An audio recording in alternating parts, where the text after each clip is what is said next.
January 15th, 1919. A quiet afternoon in Boston. People were working, children were playing. Horses were pulling carts through the streets. And then, the ground began to shake. Not from an earthquake, not from an explosion, but from something far more bizarre. A 25-foot wave of molasses, moving at 35 miles per hour. Yes, molasses. Sticky sweet. And deadly. Within seconds, the streets turned into a suffocating trap. Buildings were crushed, people were swept away, and an entire neighborhood was swallowed by a flood no one could have imagined. This is not a myth. This is not an exaggeration. This is the true story of the Great Molasses Flood. Boston, Massachusetts, early 1900s. A city full of energy, industry, and ambition. The North End was crowded and alive, filled with immigrants chasing a better life. Narrow streets, tightly packed brick buildings, factories, warehouses, and homes all standing side by side. And in the middle of it all stood a massive steel tank, 50 feet tall, 90 feet wide, holding more than 2.3 million gallons of molasses. It belonged to the United States Industrial Alcohol Company. Molasses wasn't just used for food. It was a key ingredient in producing industrial alcohol, which was in high demand during World War I. This tank represented profit. It represented power. But it also hid a dangerous secret. From the very beginning, the tank was flawed. Workers noticed leaks almost immediately, and not small ones. Molasses would slowly drip out from the seams, forming sticky puddles on the ground. Children from the neighborhood would come with cups, collecting the leaking molasses as if it were a free treat.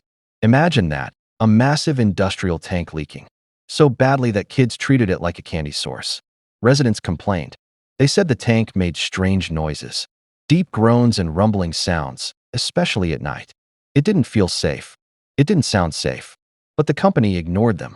Instead of fixing the problem, they painted the tank brown to hide the leaks. Not to repair it, just to make it look fine from the outside. A temporary cover for a growing danger. Days passed. Weeks passed. The tank remained exactly as it was, unstable, under pressure, and quietly waiting. Then came January 15th, 1919. It was an unusually warm day for Boston. After a period of cold weather, the temperature suddenly rose above 40 degrees Fahrenheit. Inside the tank, something dangerous was happening. Molasses naturally ferments over time, producing gas. And gas means pressure. As the temperature increased, the fermentation sped up. More gas, more pressure. The steel walls of the tank began to strain under the force. But no one could see what was happening inside. No one could hear the warning clearly enough. And no one took action. At around 12:30 p.m., everything changed. Witnesses later described a strange sound. Some said it was like a machine gun firing rapidly. Others said it sounded like thunder rolling through the streets. And then, in a single violent moment, boom. The tank didn't crack. It didn't slowly leak. It exploded. The steel walls tore apart instantly, releasing millions of gallons of molasses all at once. What followed was unimaginable. A massive wave burst into the streets, rising up to 25 feet high and moving with terrifying speed. It wasn't slow. It wasn't gentle. It was a powerful, unstoppable force. The wave slammed into buildings, crushing them like they were made of paper. A nearby fire station collapsed. Houses were ripped from their foundations. Everything in its path was destroyed. People had no time to react. One moment they were standing, talking, working, and the next moment they were swallowed. But this wasn't water. This was thick, heavy molasses. It moved fast at first, but as it spread, it became a trap. People who were caught in it couldn't escape. The more they struggled, the deeper they sank. It clung to their bodies, pulling them down, making it impossible to move. Horses were swept away and trapped. Carts were overturned. Debris filled the streets. And everywhere, there was panic. The entire neighborhood turned into chaos. People screamed for help, but their voices were muffled by the thick syrup around them. Some tried to run, but their legs were stuck. Others tried to pull themselves free, but the molasses was too strong. Within moments, it began to cool and thicken even more, turning from a fast-moving wave into a heavy, sticky mass. What had hit like a liquid was now trapping like solid glue. Rescuers would soon arrive, but in those first moments, there was only confusion, fear, and helplessness. Lives were being lost in a way no one had ever imagined. Not in fire, not in water, but in something as ordinary as molasses. A simple substance had turned into a deadly force. And as the streets of Boston were covered in thick, dark syrup, one thing became clear: this was not just an accident. This was a disaster that had been building for a long time. The moment the tank exploded, Boston froze in disbelief. And then, panic took over. The first people to respond weren't trained emergency teams. They were ordinary citizens. Workers, neighbors, and sailors from nearby ships rushed toward the chaos without thinking twice. But what they saw was unlike anything they had ever experienced before. The streets weren't just flooded, they were covered in thick, moving molasses, still flowing, still spreading, swallowing everything in its path. Rescuers tried to run, but they couldn't. Every step felt like walking through glue. Their feet stuck to the ground. Their movements slowed down. And time was slipping away. Within minutes, firefighters and police officers arrived at the scene. Soon after, the U.S. Navy joined the rescue efforts. Dozens of sailors rushed in, determined to save as many lives as possible. They used ropes, wooden planks, ladders, anything they could find to reach the trapped victims. But the molasses fought against them. It wasn't just sticky, it was suffocating. People were trapped deep inside it, some with only their hands or faces visible. Rescuers had to act quickly, pulling them out before it was too late. Because as the molasses thickened, it made breathing nearly impossible. Many victims didn't drown. They suffocated, unable to move, unable to escape. The longer the rescue took, the harder it became. The molasses, once moving fast, began to cool in the winter air. It turned heavier, thicker, almost solid. What started as a rescue mission slowly turned into recovery. Some victims were found hours later. Others were discovered days later. And some were never found at all. Within hours, Boston's north end became unrecognizable. Everything was covered in a thick layer of syrup. Buildings, streets, clothes, faces, nothing was untouched. Even the nearby harbor turned brown as the molasses spread into the water. Cleaning it up became a massive challenge. Firefighters pumped salt water from the harbor, trying to wash the molasses away. But instead of disappearing, it spread even further. The city remained sticky for weeks. Residents later said that even long after the disaster, on warm days, you could still smell molasses in the air, a constant, haunting reminder of what had happened. As the city struggled to recover, questions began to rise. How could something like this happen? People were angry. They remembered the leaks. They remembered the strange sounds coming from the tank. They remembered the complaints that had been ignored. This wasn't a sudden, unpredictable disaster. It was something people had been warning about for months, maybe even years. And now, they wanted answers. The United States Industrial Alcohol Company quickly stepped forward, but not to accept responsibility. Instead, they denied everything. They claimed the tank had been sabotaged. According to them, anarchists had planted a bomb. At that time, fear of anarchists was spreading across America, and the company used that fear to protect itself. It was a smart move: blame an invisible enemy and avoid taking responsibility. But the truth couldn't stay hidden forever. Soon, legal action began. More than 100 lawsuits were filed against the company. Victims, families, and business owners all demanded justice. What followed was one of the longest and most important legal battles of its time. The case stretched on for nearly 6 years. Thousands of testimonies were recorded. Engineers, scientists, and eyewitnesses were called in to explain what had really happened. And slowly, piece by piece, the truth began to emerge. The investigation revealed something shocking. The tank had never been properly tested. A structure holding over 2 million gallons of molasses had been built, filled, and used without adequate safety checks. The steel walls were too thin to handle the pressure. The rivets holding it together were weak. The design itself was flawed from the very beginning. And worst of all, the company knew about the problems. They knew it leaked. They knew it made strange noises. They knew it wasn't safe. But instead of fixing it, they chose to ignore it.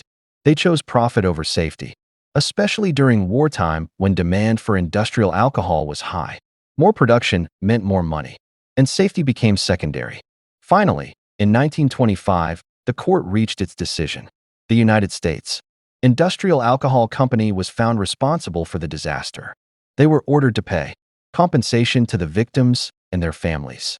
Around $1 million at the time, a huge amount back then. It was a significant victory for the people. Justice at last. But for many, it came too late. Lives had already been lost. Families had already been broken. And the pain of that day could never truly be erased.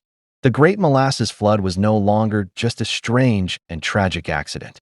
It became a symbol of negligence, of corporate greed, and of the consequences of ignoring warning signs.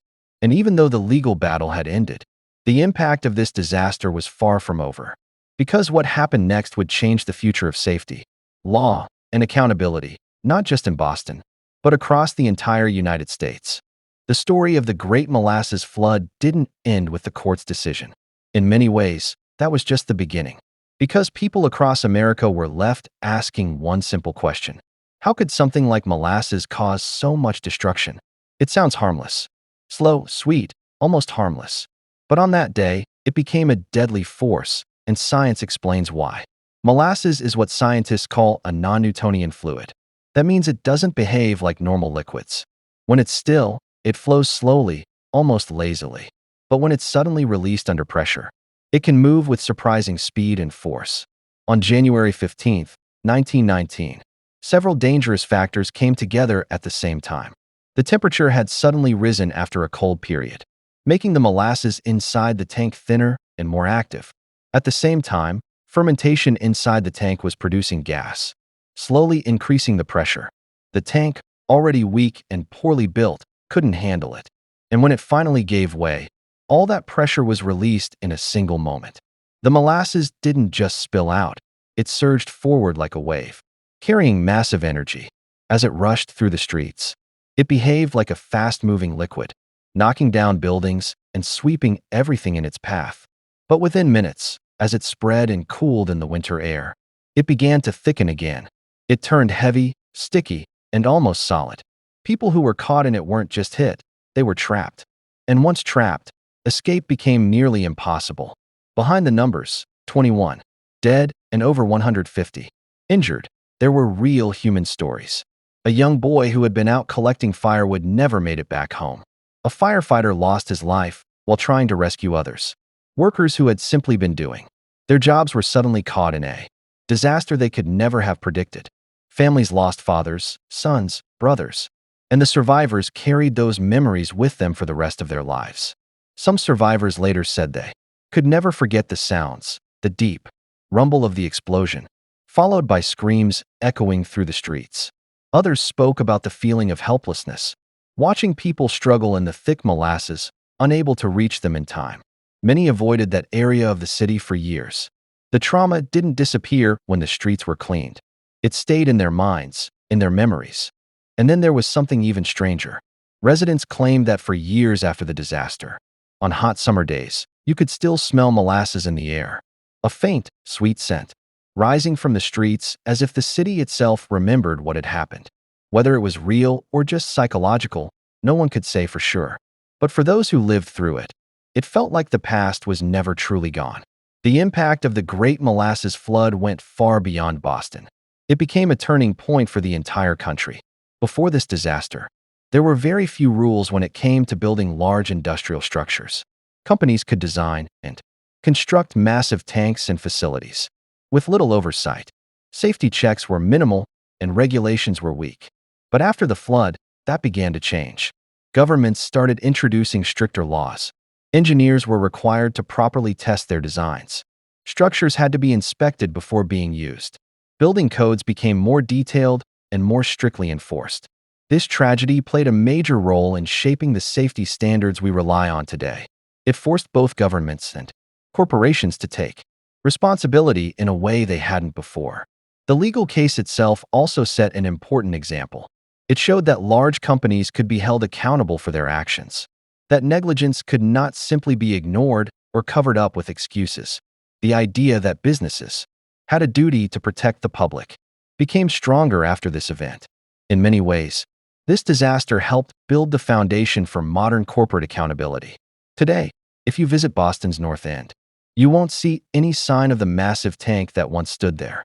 The streets are busy, filled with life, restaurants, and people going about their daily routines. The disaster has faded into history, but not completely.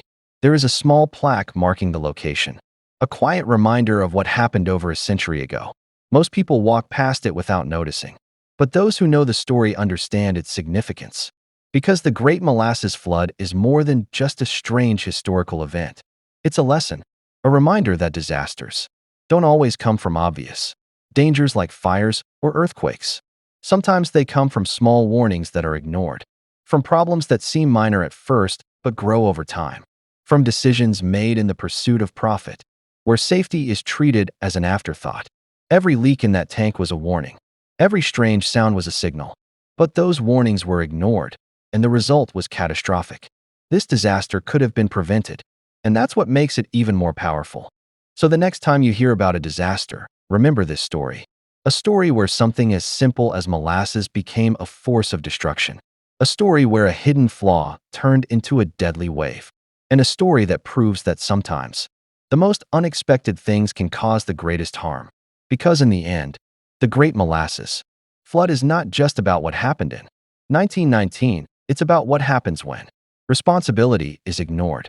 It's about the cost of negligence. And it's a reminder that even the sweetest things can hide the darkest consequences.